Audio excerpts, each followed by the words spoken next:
नमस्कार दोस्तों, स्वागत है आपका आपके YouTube चैनल अ फ्रेश स्टडी पर। मैं हूं आप साथ सौरभ। तो दोस्तों, आज हम लोग एक बहुत ही इंपॉर्टेंट टॉपिक पर बात करने जा रहे हैं जो कि आपके एग्ज़ाम से रिलेटेड है, और ये है CET मतलब कॉमन एलिजिबिलिटी टेस्ट के बारे में।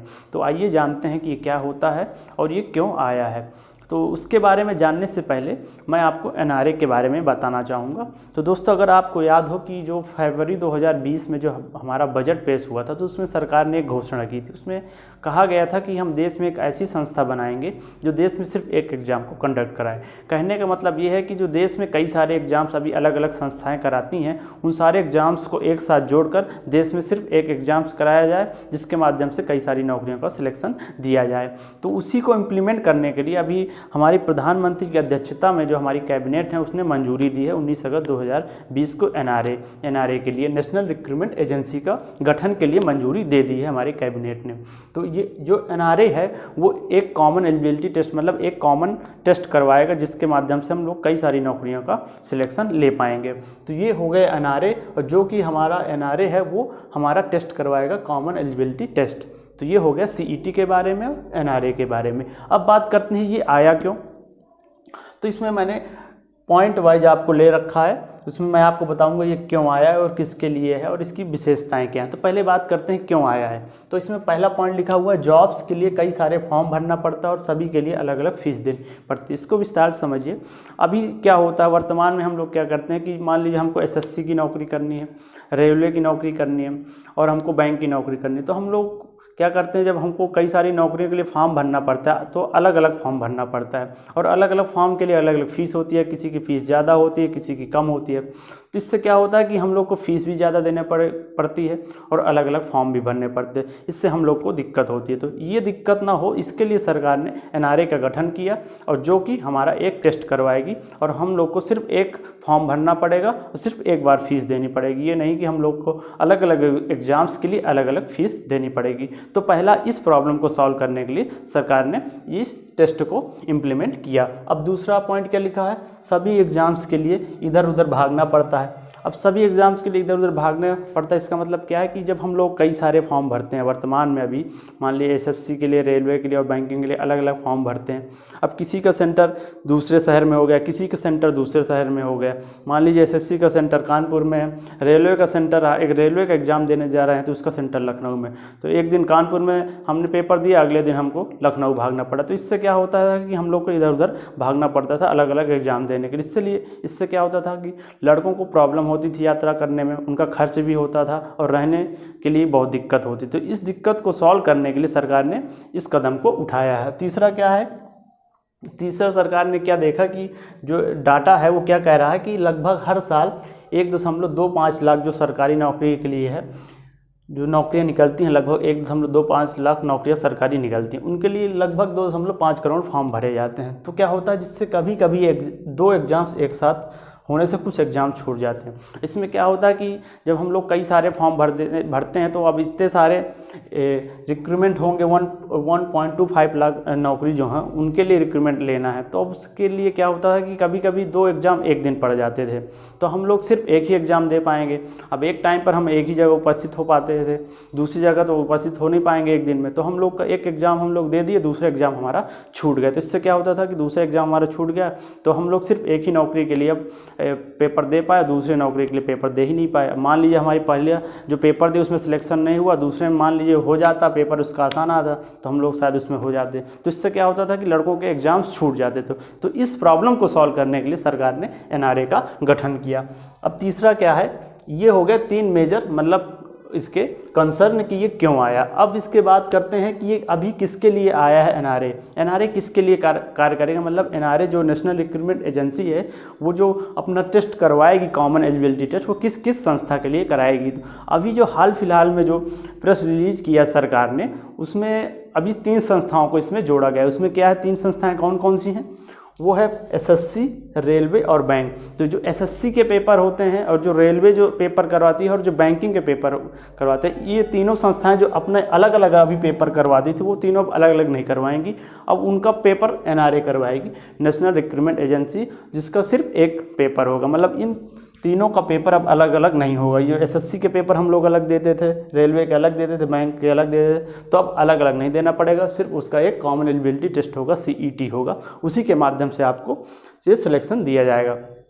अब दूसरा इसमें क्या महत्वपूर्ण टॉपिक क्या है, दूसरा इसमें ये बताया गया कि ये प्री लेवल के लिए एग्ज़ाम होगा। जो कॉमन एलिजिबिलिटी जो टेस्ट है हमारा, ये सिर्फ एक प्री लेवल का टेस्ट है। मतलब क्या है कि अगर ये लोग, ये एजेंसियां जैसे एसएससी, रेलवे, बैंक एजेंसियां, जो ये एजेंसियां हैं, अगर ये चाहती हैं तो ये सेकंड लेवल का भी अपना टेस्ट करवा सकती हैं। मतलब प्री लेवल का टेस्ट हो जाएगा CET।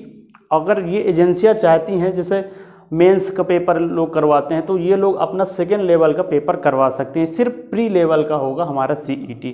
मतलब प्री लेवल का पेपर CET हो जाएगा, मतलब जो तीनों के लिए कॉमन होगा, एसएससी, रेलवे और बैंक के लिए। लेकिन अगर फर्दर नेक्स्ट स्टेप करवाना है इन एजेंसियों को, तो ये लोग अपना अलग अलग पेपर करवा सकते हैं। मतलब CET सिर्फ प्री लेवल के लिए होगा। तो ये हो गया इसके महत्वपूर्ण बात। अब बात करते हैं इसकी प्रमुख विशेषताएं क्या हैं, CET की प्रमुख विशेषताएं क्या हैं। तो इसमें पहला पॉइंट क्या मैंने लिखा हुआ है कि ये साल में 2 बार आयोजित किया जाएगा। मतलब CET का जो एग्ज़ाम है वो आपका साल में 2 बार किया जाए, 2 बार होगा। दूसरा क्या है कि इसमें 10th, 12th, ग्रेजुएट लेवल के सभी के लिए अलग अलग CET का पेपर होगा। कहने का मतलब यह है कि कुछ हमारी नौकरियां ऐसी हैं जिसमें हमें सिर्फ 10th पास होना ज़रूरी है, कुछ नौकरियां ऐसी हैं हमारे जिसमें सिर्फ हम 12th पास हो जाएं तो हमको, अगर हम पेपर दें और हम लोग क्वालिफाई कर जाएं तो हमको नौकरी मिल जाती है। और कुछ होते हैं एग्ज़ाम जो ग्रेजुएट लेवल के बाद ही हम लोग दे पाते हैं, कॉम्पिटिटिव एग्ज़ाम्स। तो अब 10th लेवल के जितने भी एग्ज़ाम्स होते थे अलग अलग, उनके लिए अलग CET, मतलब एक ही टेस्ट होगा। और 12th के लिए जो होता था, जो 12th पास के लिए जो नौकरियों के लिए जो एग्ज़ाम होते थे, उनके लिए CET अलग होगा। और ग्रेजुएट लेवल के लिए, जो ग्रेजुएट लेवल की जो कॉम्पिटिटिव एग्ज़ाम के लिए पेपर्स होते थे, उनके लिए CET अलग होगा। मतलब 10th, 12th और ग्रेजुएट लेवल के लिए सब के लिए अलग अलग CET कराया जाएगा। तो तीसरा पॉइंट अब इसमें क्या है, तीसरा पॉइंट इसमें सबसे बड़ी बात ये है कि अभी तक जो एग्ज़ाम्स होते थे वो ज़्यादातर आपको हिंदी और इंग्लिश में ही होते थे, या फिर हिंदी फॉर्मेट में होता था या इंग्लिश में होता था, सिर्फ 2 फॉर्मेट होते थे। अब CET क्या है, ये भारत की जो 12 प्रमुख भारतीय भाषाएं हैं उनमें करवाया जाएगा। मतलब 12 इंडियन लैंग्वेज जो हैं, प्रमुख जो भारतीय लैंग्वेज हैं, उनमें कराया जाएगा। ये इसकी सबसे बड़ी खासियत है। अब इसमें चौथा पॉइंट क्या है, चौथा पॉइंट जो मैंने आपको बताया है कि अभी हाल फिलहाल में जो CET आया है वो किस किस संस्था के लिए आया है, तो वो एसएससी, रेलवे और बैंक के लिए आया है। मतलब एसएससी वाले जो एग्ज़ाम्स होते थे और जो हम रेलवे के एग्ज़ाम्स देते थे और बैंक के जो एग्ज़ाम देते थे, अलग अलग देने पड़ते थे, वो हमको अलग अलग नहीं देना पड़ेगा। उनके लिए सिर्फ एक ही CET होगा जो कि NRA कंडक्ट करवाएगा।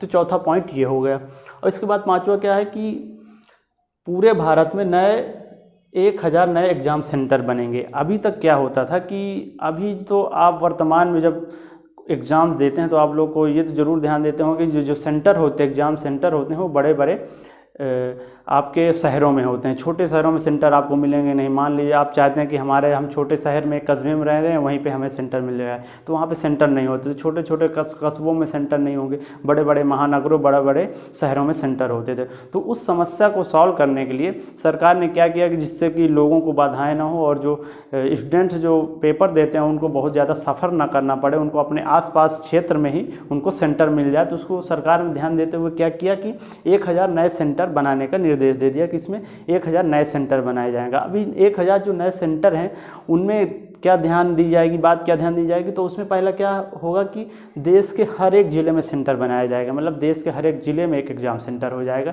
जिससे लोगों को यात्रा करने में दिक्कत नहीं होगी और जो स्टूडेंट हैं वो लोग आसानी से पेपर दे पाएंगे। और दूसरा क्या इसमें है कि इसमें 117 जो पिछड़े ज़िले हैं, जो हमारे सरकार ने 117 पिछड़े ज़िलों की जो सूची जारी की है, उन ज़िलों का विशेष ध्यान दिया जाएगा। इससे क्या होगा, जो पिछड़े ज़िले हैं उनका विकास संभव होगा। अब वहाँ पे एग्ज़ाम सेंटर बनेंगे तो वहाँ पे परिवहन भी विकसित होगा और कई सारी सुविधाएं विकसित होंगी। तो 117 जो पिछड़े ज़िले हैं उन पर विशेष ध्यान दिया जाएगा। मतलब उन पर ज़रूर एग्ज़ाम सेंटर रखे जाएंगे और देश के हर एक ज़िले में एग्ज़ाम सेंटर रख दिया जाएगा। तो 1000 नए सेंटर बनाए जाएंगे। तो ये इसकी खास कुछ प्रमुख विशेषताएँ होगी। अब इसमें छठवीं विशेषता क्या है कि यह टेस्ट 3 साल मान्य होगा। मतलब आपने अगर CET एक बार पास कर लिया तो उसका स्कोर कार्ड आप रखिए और 3 साल तक आप वैलिड होंगे। उसके मतलब उसमें जो स्कोर कार्ड है उसके माध्यम से आप फर्दर नेक्स्ट जो स्टेप अगर कोई संस्था लेना चाहती है, नेक्स्ट एग्ज़ाम लेना चाहती है, तो आप लोग उसके लिए क्वालिफाई होंगे। मतलब आपका ये स्कोर कार्ड होगा, जो आपका ये सीटी का स्कोर कार्ड होगा, वो आपका 3 साल के लिए मान्य होगा। तो यह इसमें ध्यान देने वाली बात है, ये 3 साल के लिए मान्य होगा इसका जो स्कोर कार्ड है। अब सातवां क्या है कि ये प्री लेवल, सातों मैंने अब आपको अभी पहले बता ही दिया कि ये प्री लेवल का एग्ज़ाम होगा। कहने का मतलब ये है कि ये प्री स्तर पर एग्ज़ाम होगा, मतलब प्रारंभिक स्तर पर एग्ज़ाम होगा। फिर इसके बाद अगर कोई संस्था जैसे एसएससी, रेलवे, बैंक का अभी इन्होंने एग्ज़ाम कराने को बोला, एक साथ सीईटी हो गया, प्री लेवल पर हो गया, प्रारंभिक एग्ज़ाम हो गया। इसके बाद एसएससी अगर चाहती है कि मैं अब फर्दर एक नया एग्ज़ाम कराऊँगी, दूसरा स्टेप करवाऊँगी प्री लेवल के बाद, मतलब सीईटी के बाद, तो वो अपना एग्ज़ाम करा सकती है। इस तरह रेलवे भी करा पाएगी और बैंक भी करा सकती है। तो यह सिर्फ प्री लेवल का एग्ज़ाम होगा, मतलब ये एक क्वालिफाइंग एग्ज़ाम है, ना कि इससे पूरा सिलेक्शन ले लिया जाएगा, सिलेक्शन दे दिया जाएगा। फिर इसके बाद जो नेक्स्ट स्टेप का जो एग्ज़ाम होगी वो संस्था डिसाइड करेगी कि हमें नेक्स्ट स्टेप लेना है कि नहीं लेना। अगर नहीं लेना, इसी के लेवल पर लेना है, तो वो संस्था आपको सिलेक्शन दे देगी। तो ये सिर्फ प्री लेवल का एग्ज़ाम होगा, यह इसकी महत्वपूर्ण बात है। इसके बाद 8वां इसमें क्या है, एग्ज़ाम को देने के लिए कोई लिमिट निर्धारित नहीं की है। इसका मतलब क्या है कि आप एग्ज़ाम्स को कई बार दे सकते हैं, इसमें कोई लिमिट नहीं डिसाइड की गई है कि आप इसको 5 बार या 7 बार दे सकते हैं। आप जितनी बार चाहें उतनी बार इस एग्ज़ाम को दे सकते हैं। तो इसमें कोई लिमिट निर्धारित नहीं की गई है, इसमें एक महत्वपूर्ण बात है, इसको ध्यान रखिए। इसके बाद 9वां है, इसमें जो विशेषता वो क्या है कि आयु सीमा में जो छूट दी जाएगी, इस एग्ज़ाम को जो देने के लिए जो आयु सीमा में जो छूट दी जाएगी, जो मौजूदा नियम है हमारी आयु सीमा में छूट देने के, उसी के अकॉर्डिंग रूल काम करेंगे। मतलब आयु सीमा में छूट देने के लिए जो हमारे रूल्स इस वक्त वर्तमान में जो कार्य कर रहे हैं, उसी के अकॉर्डिंग हमारी आयु सीमा में छूट दी जाएगी। तो ये ध्यान देने वाली बात है। इसके बाद 10वां क्या है कि अब सीईटी एग्ज़ाम्स को देने के लिए एक ही पोर्टल पर रजिस्ट्रेशन करना पड़ेगा। कहने का मतलब ये है कि अभी तक कई सारे एग्ज़ाम हमको जब देना पड़ता था, और जैसे एसएससी का हो गया, रेलवे का हो गया, बैंक का हो गया, डीआरडीओ का हो गया, एमटीएस हो गया, ये सारे एग्ज़ाम देने के लिए हमको अलग अलग फॉर्म भरने पड़ते थे। तो इनके लिए सब के लिए अलग अलग संस्था होती हैं, और अलग अलग संस्था के लिए अलग अलग एग्ज़ाम्स पोर्टल होते हैं, वहाँ पर जाकर हम लोग को रजिस्ट्रेशन करना पड़ता था। अब इसमें क्या हो गया कि एनआरए सिर्फ एक पोर्टल बनाएगी सीईटी का, उसी में जाकर आपको रजिस्ट्रेशन करना है। सिर्फ एक बार आपको रजिस्ट्रेशन करना पड़ेगा, बार बार अलग अलग एग्ज़ाम के लिए रजिस्ट्रेशन नहीं करना है। तो सिर्फ एक ही एग्ज़ाम पोर्टल पर आपको रजिस्ट्रेशन करना पड़ेगा। इससे क्या होगा कि आपके जैसे आपको रजिस्ट्रेशन करने में भी कई सारे पहले, जैसे आप पहले इस समय वर्तमान में क्या करते हैं कि आपको कई सारे फॉर्म भरने पड़ते हैं। मान लीजिए कोई फॉर्म भरा, दूसरा फॉर्म नहीं भर पाए, दूसरा रजिस्ट्रेशन कोई छूट गया, तो इसमें ये प्रॉब्लम सॉल्व हो जाएगी। मतलब सिर्फ एक रजिस्ट्रेशन आपको करना पड़ेगा, जिससे आपको कोई दिक्कत होगी नहीं। एक बार रजिस्ट्रेशन कर दिया और सारे एग्जाम उसी से आप दे पाएंगे, तो आपको इससे रजिस्ट्रेशन भी छूटने की समस्या सॉल्व हो जाएगी। तो यह है सीईटी के बारे में महत्वपूर्ण बातें। अब कुछ इसके बारे में महत्वपूर्ण आपको और बात कर लेता हूँ इससे। अब इसमें जो हमारा स्टूडेंट्स हैं उनको क्या लाभ होगा? स्टूडेंट्स को लाभ यही होगा कि उनका जो फ़ीस लगती थी अलग अलग फॉर्म के लिए, वो उनकी फ़ीस बचेगी। उनको जो यात्रा करने में जो असुविधा होती थी वो नहीं होगी ज़्यादा, और उनको जो रहने के लिए जो खर्च लगता था, जो उनका वित्तीय बोझ था, वो कम हो जाएगा। अब संस्थान को क्या लाभ होगा इससे? तो संस्थान को भी जो प्रारंभिक लेवल पे जो एग्ज़ाम कराना पड़ता था, उसके लिए जो समस्या होती थी, वो भी सॉल्व हो जाएगी। तो ये हो गया इसके कुछ मेजर्स जो हमारे बेनिफिट्स हैं सीईटी के। इसके बाद मैं कुछ और महत्वपूर्ण बातों के बारे में बात करूंगा। तो इसमें जो पहला है कि अब इसमें एक चीज़ का और ध्यान रखा गया है।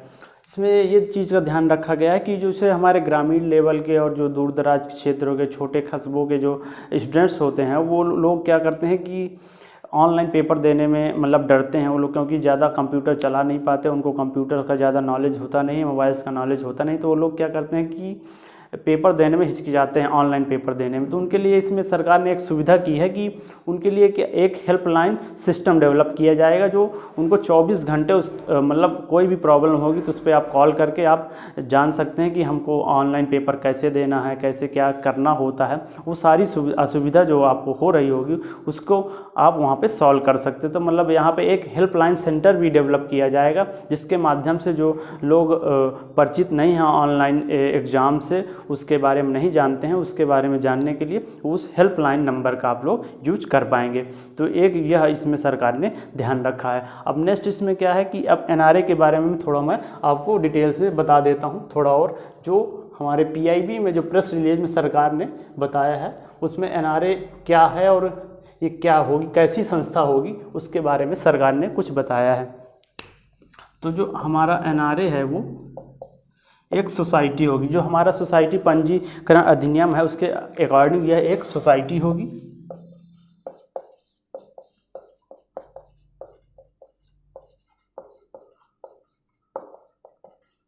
तो हमारी जो सोसाइटी पंजीकरण अधिनियम है उसके अकॉर्डिंग सरकार ने इसको बोला है कि यह एक सोसाइटी होगी। और इसमें क्या है कि इसकी अध्यक्षता कौन करेगा, इसकी अध्यक्षता जो करेंगे वो हमारे जो सचिव रैंक के जो अधिकारी हैं वो इसकी अध्यक्षता करेंगे। और इसमें कुछ प्रतिनिधियों को भी शामिल किया गया है। इसमें जो कुछ प्रतिनिधि होंगे वो रेल मंत्रालय,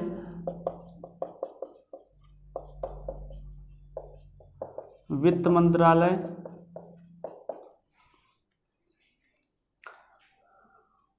एसएससी, आरआरबी, आईबीपीएस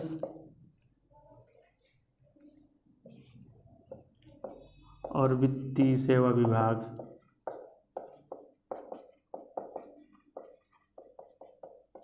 तो एनआरए के बारे में सरकार ने क्या मतलब बताया है कि एनआरए एक जो सोसाइटी पंजीकरण अधिनियम है उसके अकॉर्डिंग यह एक सोसाइटी होगी। और इसकी जो अध्यक्षता है वो क्या कौन करेंगे, जो हमारे सचिव रैंक के जो अधिकारी हैं वो लोग करेंगे। और इसके कुछ प्रतिनिधि होंगे, उनमें कौन कौन होंगे, रेल मंत्रालय, वित्त मंत्रालय, एसएससी, आरआरबी, आईबीपीएस और वित्तीय सेवा विभाग, ये इसके प्रतिनिधि के रूप में कार्य करेंगे। और इसके बारे में क्या है, हाँ इसके बारे में सरकार ने क्या बताया है कि एनआरए के गठन के लिए जो सरकार ने खर्च किया है वो कितना खर्च कर दिया है सरकार ने एनआरए के गठन के लिए, वो दिया है आपको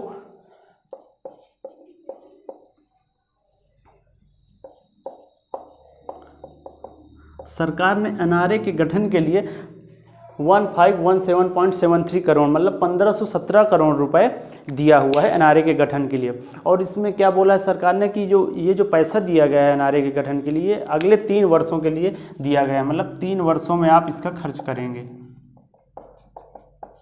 3 वर्षों में खर्च किया जाएगा इस पैसे का एनआरए के लिए। 3 सालों के लिए सरकार ने एनआरए के लिए इतना पैसा दिया है। तो अब इसमें ध्यान रखने वाली बात क्या है कि अभी तो शायद यह एनआरए अभी इस साल तो नहीं आने वाला, लेकिन संभावना है कि यह अगले साल से लागू ज़रूर हो जाएगा। एनआरए अगले साल से ज़रूर लागू हो जाएगा। तो अगले साल से आपको ज़रूर एग्ज़ाम में आपको चेंज समझ में आएगा। तो अभी जो सरकार ने प्रेस रिलीज जारी किया है, जो कैबिनेट ने मंजूरी दी है, उसमें जो सरकार ने अभी बताया है वो सिर्फ 3 संस्था के एग्ज़ाम के लिए एनआरए काम करेगा, एसएससी, रेलवे और बैंक के लिए। इनके लिए मतलब सिर्फ एक एग्ज़ाम अभी होगा। और फिर आगे सरकार ने बोला है कि हम आगे चलकर इसमें और कई सारी एजेंसियों के एग्ज़ाम्स को शामिल करेंगे, मतलब इसमें डीआरडीओ हो गया, एमटीएस हो गया और कई सारे जो एग्ज़ाम्स होते हैं उन सारे एग्ज़ाम्स को भी शामिल किया जाएगा। लेकिन अभी हाल फिलहाल में जो सरकार ने बताया है वो सिर्फ एसएससी, रेलवे और बैंक के जो एग्ज़ाम होते हैं, जो इन एग्ज़ाम को जो संस्था कराती है अब वो नहीं कराएंगी, उनके लिए अब सिर्फ एनआरए आ गया है, वो कॉमन एलिजिबिलिटी टेस्ट करवाएगा, सीईटी करवाएगा। तो आई होप आप लोग को समझ में आ गया होगा कि सीईटी क्या होता है और किस प्रकार यह वर्क करेगा और हमारे एग्ज़ाम्स किस प्रकार कंडक्ट होंगे। तो दोस्तों अगर आपको ये वीडियो पसंद आया हो तो इसको अपने दोस्तों को भी शेयर कीजिए, जिससे उनको भी ये एग्ज़ाम्स के बारे में ये जानकारी पता चल सके। और हमारे चैनल को सब्सक्राइब करिए। तो ठीक है दोस्तों, मिलते हैं नेक्स्ट वीडियो में एक नए टॉपिक के साथ। तब तक के लिए धन्यवाद।